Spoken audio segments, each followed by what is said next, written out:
segunda parte deste Chá das 4 e nós vamos continuar aqui a nossa animada conversa sobre bem-estar.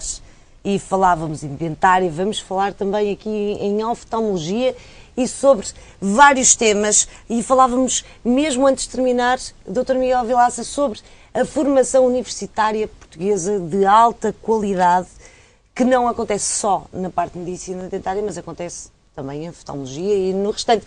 Aliás, há quem diga que nós formamos aqui excelentes profissionais para depois irem trabalhar para fora. Concorda com esta opinião? Sim, noutras áreas, mas na área médica tem havido lugar para os bons todos cá. Entretanto, damos cartas no estrangeiro, desde a diáspora da época do Santo António. Agora já todos os hospitais portugueses estão nessa linha, mas temos assento nos congressos internacionais, no americano, no europeu, da área da cirurgia refrativa e das cataratas, a que me dedico.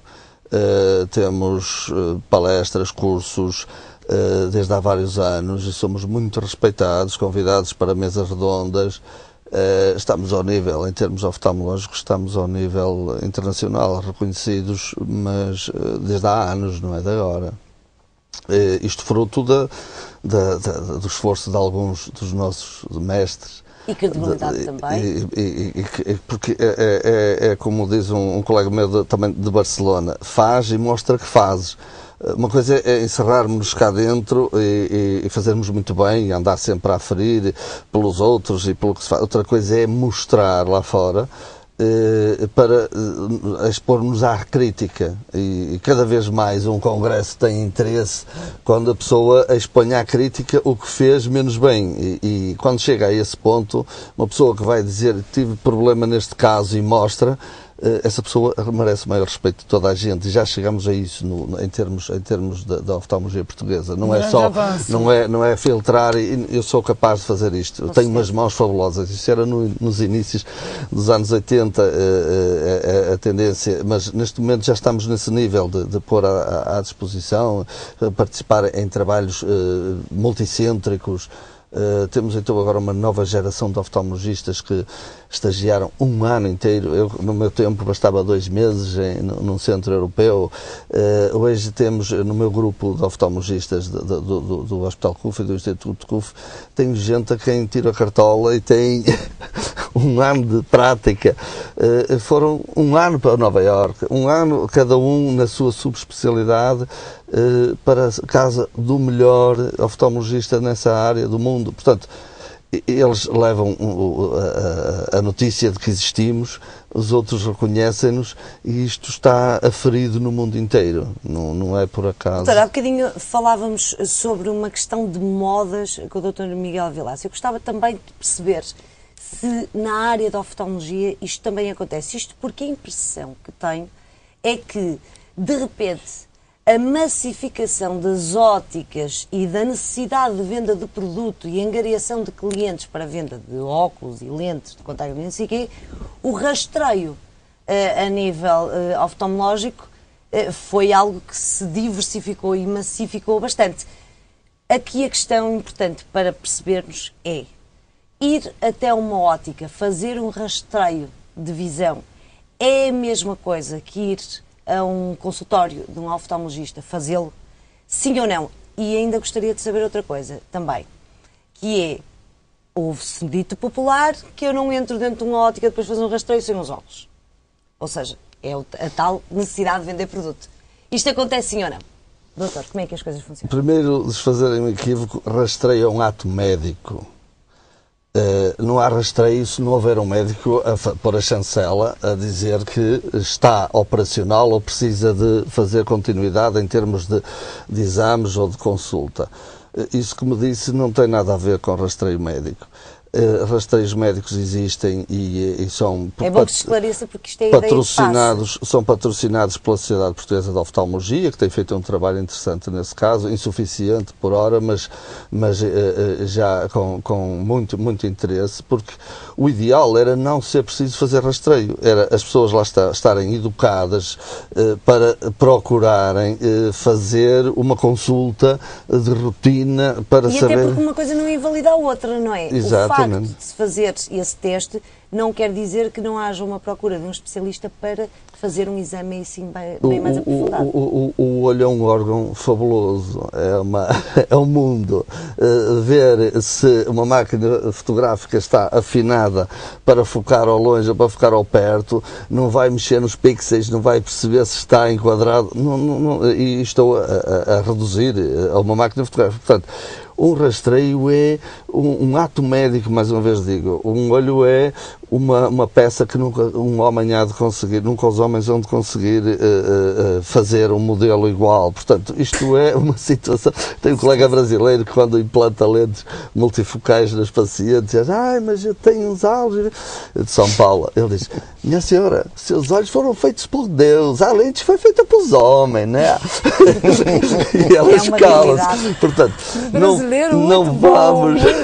Eu acho que não vamos reduzir a esse ponto. Estamos a falar de situações que um dia fala com alguém dessa área.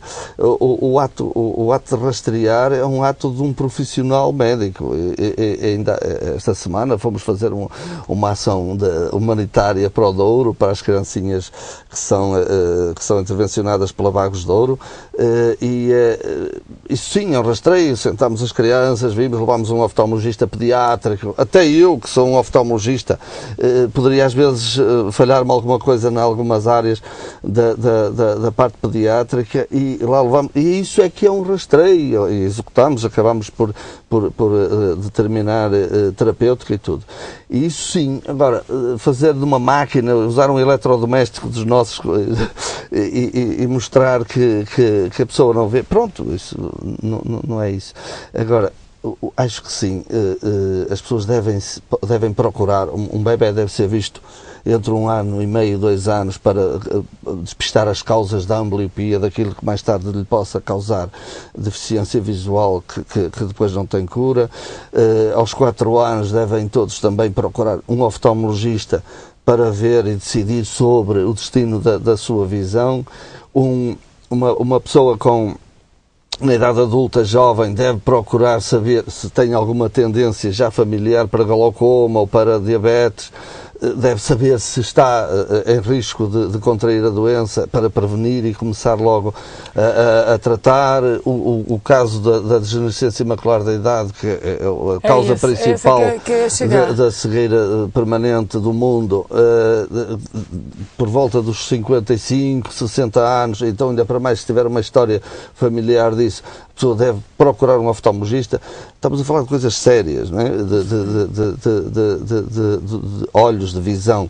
E aí sim as pessoas devem procurar. Claro que há também rastreios para as populações que não têm acesso, que num país tão pequeno acho que não devia haver essa deficiência em termos de Sistema Nacional de Saúde, mas pelo menos alguns rastreios em termos de organizações humanitárias, seja o que for, destinadas a essas doenças que são insidiosas, que as pessoas nunca chegam a saber que as têm, a não ser quando já tiverem a consequência final e incurável.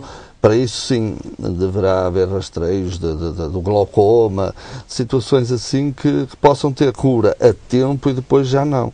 Mas você falou da idade que fica cego? Como? Até que era mesmo uma desgraça, até que há cerca de 10 anos, em que não havia cura nenhuma absolutamente para a degenerescência macular da idade. É uma involução do olho, como os olhos, o cabelo fica branco, como a pele ganha rugas, também envelhece a retina. E a retina, ao envelhecer, deixa de depurar os detritos do metabolismo diário e vai acumulando e fazendo ali, criando condições para que comecem a desenvolver-se novas veias e artérias por detrás da parte central da retina. Isso começa a deturpar a visão. Se não for resolvido em termos, se não for acompanhado, fica uma cicatriz e acabou. A parte central da visão desaparece. A pessoa consegue deambular com a visão periférica, mas fica definitivamente sem ver, sem reconhecer nada. Isso é uma coisa genética? Não, isso é de todos. Pode acontecer a toda a gente, mas há preponderância genética mais. Se a pessoa viver 150 anos, a retina vai acabar por degenerar assim, nem que seja o mais forte do mundo.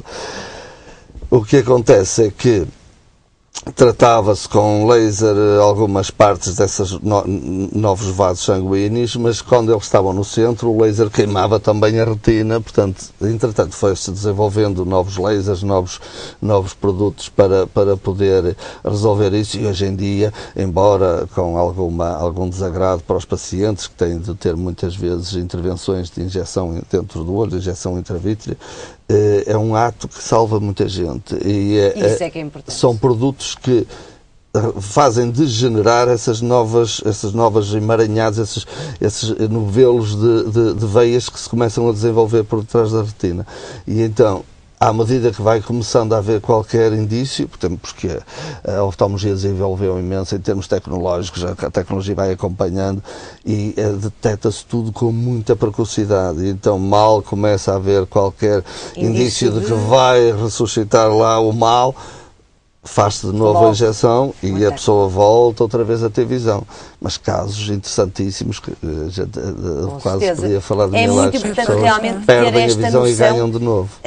De que a procura do especialista é fundamental, e realmente aquilo que na generalidade vamos sabendo e vendo dos rastreios que se vão fazendo nas óticas, que não queremos dizer com isso que seja algo que não deverão fazer, mas uma coisa não invalida a outra, e por vezes falamos sobre modas. E já agora, falando sobre modas, não consigo deixar de ir à grande moda dos branqueamentos. Os branqueamentos, de repente, tomam uma proporção em que o branqueamento era um ato médico e dentário, e de repente, coisa vulgaríssima, já se compram umas caixinhas que se metem nos dentes, nas farmácias ou em qualquer sítio, clínicas de estética, e não só. E algumas esteticistas de esquina também já têm, e depois de repente há branqueamentos a 15 euros e branqueamentos a 30 euros e branqueamentos de todos os preços. Mas porquê é que eu tenho que comprar um bom branqueamento caro se tenho branqueamentos a 15 euros, Dr. Miguel Vilaça? Estou, como dizia há bocado ali o colega, que é a mesma coisa parecida. Para já aquilo, aceito ou não se aceita, é um ato médico. Ponto 1. E, portanto, eu acho que o tal branqueamento devia ser feito por médico. Ponto 1. Mesmo porque corrói, não é? Os dentes. Dependendo da técnica, uma técnica desta, é por isso que determinadas técnicas e determinados aparelhos custam o que custam, e outras, lá está, como dizia a Sandra muito bem, 10 euros e 5 euros não é possível. A pessoa não pode. É estranho se vai a um restaurante e come lavagante por 7 euros com um champanhe francês. Há aqui qualquer coisa que não está bem. Certo? Pronto. É assim uma coisa parecida. Pode acontecer uma vez, segunda vez, gastroenterite de certeza, e vai tudo para o hospital, porque algo está mal, não é? Pronto. É por isso que não pode haver essas discrepâncias de preços assim. Virou moda, mas virou uma moda muito comum para toda a gente. É nas esteticistas, é nisto, é naquele outro. Continuo a dizer exatamente como me disse o colega, aquilo tem que ser um ato médico. E em situações específicas, há pessoas, eu na minha opinião, por exemplo, acho que é muito raro as pessoas que tenham uma cor branca de dentes. Até porque cada pessoa tem uma cor de exatamente. Há por isso que ao misturar com 4 tipos de tons diferentes, e cada tom tem não sei quantos mais subgrupos, desde os asa. Pronto. Tudo isso é o bege, né? Marfim, mais escuro, tons de cinza, tons de castanho, mais tons escuro, disto, mais claro. As pessoas têm muita tendência de querer-se pôr os dentes completamente brancos. Claro, aparentemente até não fica, esteticamente coisa... falando, na minha opinião e, por exemplo, ao meu gosto, eu acho que aquilo não está muito correto, porque se nota logo que é uma coisa ou artificial, ou a ponte, implantes, e assim é uma cor que depois as pessoas todas querem ter dentes brancos, temos de ser todos loiros. Há aqui qualquer coisa que não... Consequências de uso continuado desse tipo de branqueamentos. Sensibilidade dentária pode haver com frequência, dependendo Há umas técnicas que não, mas outras, uma boa percentagem, a sensibilidade dentária é normal. As pessoas depois às vezes esquecem-se um bocadinho que fumam, tomam café, Não adianta nada. tomam bebidas com corantes, têm um determinado tipo de alimentação e que, passados uns tempos, aquilo tem que fazer sucessivamente. O pior é que fica pior. Ai, vão ficar uns palitinhos. Poderá ser. Poderá ser. Agora, dependendo de determinadas regras, há técnicas que ver com as perfeitamente, técnicas. hoje em dia, Exato. seguras. Agora, não a nível de esteticista, não pode ser, porque não vai ter conhecimentos suficientes para ver no ato de branqueamento aquilo tem determinadas composições químicas e determinadas transformações. É uma coisa séria, Exato. seríssima. Que é uma coisa um bocadinho séria. Aparece uma brincadeira, mas não é.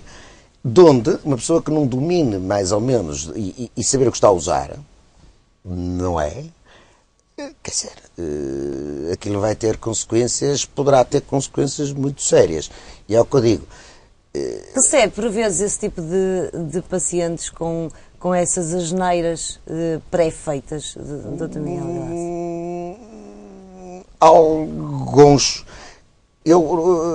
Isso poderá-se ver mais, por exemplo, no tipo doente mais daquele que vai saltando daqui para lá e vai aparecendo. Eu, esse género de doentes, não tenho muito, porque os meus doentes praticamente vêm uns dos outros e aquilo. Às vezes tenho doentes São com 30 anos, são meus doentes há 30 anos, não é? Pronto. E portanto não tenho muito isso. Agora, vejo muito, por exemplo, faculdade e assim, doentes que aparecem lá de. Sim, porque as faculdades têm um serviço médico Exatamente. que recebe Exatamente. pessoas, e isto há muita gente que não sabe, mas é importante que se diga, que as faculdades estão abertas e Então. têm determinados setores de atendimento ao público, onde tem um atendimento ao público credível. Com excelentes profissionais, que não têm só os estagiários, mas são acompanhados, obviamente, dos professores e de todos aqueles que tutelam esse mesmo estágio. Portanto, deveriam todos os portugueses perceber que este serviço existe. Sim, porque, no fundo, o que fazem as faculdades privadas, estatais, o que seja, por um país inteiro, eles têm serviço de atendimento nos variedíssimos ramos da medicina dentária. E há uns preços muito acessíveis em relação a um consultório privado, ou a determinadas clínicas, ou o que seja. E as pessoas deviam aproveitar, muitas vezes, porque aproveitar aquele baixo custo, um relativo baixo custo, porque os materiais são extraordinariamente caros, e portanto aquilo tem um relativo baixo custo. Tanto em dentária como em oftalmologia, realmente estamos a falar em duas áreas que os materiais não são de todo baratos. Extraordinariamente caras, e os aparelhos iguais. E todos aquela panóplia do comum, de nós tratarmos o doente, e aquilo que a gente usa são coisas que é um custo determinado e elevado. É por isso que às vezes não entendo muito bem quando há consultas a 10 euros, ouvi falar, não sei, mas ouvi falar, sim, não percebo como. Não percebo que como. tipo de material é que é utilizado nessas consultas? Que tipo de trabalho Mas é feito louvas um nessas aspirador consultas? e mais umas coisas que se deita fora. Aquilo custa 3, 4 euros, não sei, mas deita-se fora, não é? Há coisas que se duvida. Doutor, estamos em pleno século XXI, o uso exagerado, e estávamos há pouco a falar sobre modas, e é moda. O telemóvel, a internet, o iPad, o computador, o uso exagerado. Ainda hoje, à hora do almoço, eu via uma reportagem feita em escolas aqui na cidade do Porto, em que as crianças, Os hoje em hábitos dia, mudaram completamente. aos 8 anos, aos 9 anos, já levam telemóvel para a escola. Os professores debatem-se com um problema gravíssimo, que é, elas adormecem em plena sala de aula porque estão até tarde a ver televisão, estão ao computador, estão na internet, já têm Facebook. As crianças, ainda de muito cedo, muitas horas a olhar para um aparelho como este que eu tenho aqui na mão, isto só pode ser prejudicial. Fora aqueles jogos. Tem que haver regras. Tem de haver regras porque os olhos não estão preparados para estar em permanência a ver ao perto. Nós nascemos caçadores e era para ver ao longe. Tanto é que a nossa lente que foca ao perto, que temos dentro do olho cristalino, perde as qualidades de focagem ao perto por volta dos 40 anos, 40, 50, entre os 40 e 50 anos. E o longe é o que permanece. Quando está uma pessoa que não tenha graduação nenhuma, quando está a olhar para o longe tem o sistema todo relaxado. Quando está a olhar para o perto está a fazer um esforço, que é natural, que é como o esforço de ir daqui até ali a caminhar, mas se nós formos a caminhar daqui até Fátima, cansamos as pernas. Se estivermos permanentemente focados ao perto, que é o que acontece com a maioria das pessoas agora frente ao computador, até se esquecem de que existe mundo lá fora. E então, o tempo passa num instantinho, não é? Chegam a ter a experiência de quando levantam os olhos está tudo desfocado em frente. E porquê? Porque criaram já aquele vício de estar na focagem do perto, entraram, é como ter uma perna numa posição viciosa e depois levantem primeiro que vá ao sítio. Portanto, até relaxar os cristalinos demora, é sinal que estavam há tempo demais focados ao me perto. explica uma coisa, uma pessoa com a idade chega aos 40, 45, pimba. Tem de ter assistência cá fora. Tem que ter óculos. É. Agora, mais vale uma pessoa forçar. Enquanto puder forçar, que não tenha sintomas, que não tenha dores de porque cabeça as óticas e cansaço. normalmente não é isso que dizem. Enfiam logo um óculos ali. Aliás, de preferência 3 ou 4 que vêm todos por preço. Traz 13 e... O óculo de paga-se perto também. deve ser usado quando estritamente necessário, nos inícios, não é? Que é tá para ainda vendo? manter o treino, o ginásio, a porque hoje em focagem. dia, Precisava escutar Porque isso. quanto mais usar, mais vai depender deles. Exato. Isso é uma das situações, é a focagem. Outra situação que cada vez está mais problemática é as pessoas ficam especadas a olhar e não pestanejam pela atenção que têm, ou aos computadores, ou às televisões, e então nós precisamos pestanejar frequentemente para manter a lubrificação da superfície ocular.